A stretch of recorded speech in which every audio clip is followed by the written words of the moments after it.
Yeah. And what were your thoughts then? Like, were you scared ever to go to Pakistan at that point? Were you reluctant?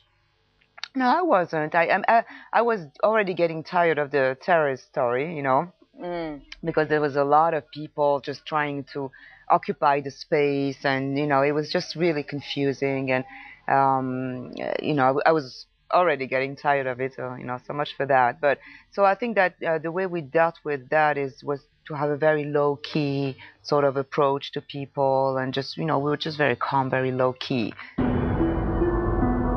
Daniel wrote several stories about the growing power of Islamic radicals and the hate speeches of Maulana Masood Azhar. This caught the eye of his disciple Omar Sheikh, a suspected Al-Qaeda operative who specialized in kidnapping. Omar grew up as an exemplary student in England, studying applied mathematics and economics at LSE. During the Bosnian War, he began to identify with the greater sense of being Muslim, eventually going for military training in Pakistan and Afghanistan to become a professional jihadi.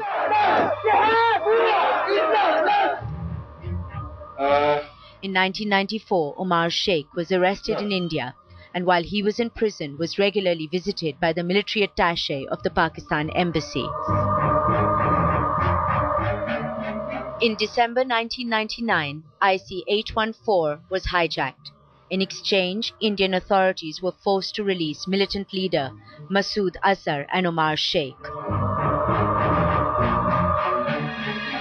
Though Daniel was a cautious man, the jeans-wearing, non-bearded Omar Sheikh was able to lay a trap to kidnap Daniel. When Danny actually disappeared, you were 5 months pregnant. What did you turn to for strength? I think that this is a dramatic moment of your life where everything you have comes into play, you know, and so I think that, you know, the most important thing being the values that you rely on. I think, you know, that's the moment where you want to have very, very strong values. I had to deal with fear. I had to deal with, you know, I thought it was bad anyway. I didn't think it was just, you know, that some kind of random kidnapping or from a ransom. You already had an instinct. Yeah, because you know, we were reporters, and you know, I knew what was going on in the country. Though, you know, nobody expected something like that. And I am a Buddhist, so all the values that have, you know,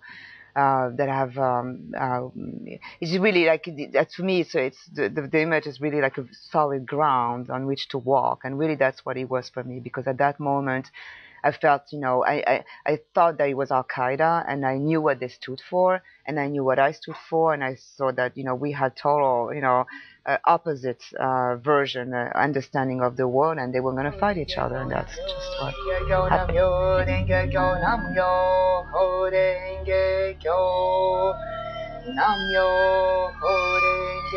I was chanting. It was interesting because we, you know, in long story short, we kind of made that team of people to look for Danny, and it turns out that the best people to do that, you know, some were women and some were men, and some were Pakistani, some were American, some, you know, people who've never worked together before. Never worked together before. But then, as it turns out, also the different. It turns out that we had all kinds of religions, you know, in this house, which is not, you know, common in Pakistan. It's not a very, you know, multicultural country, as you could say.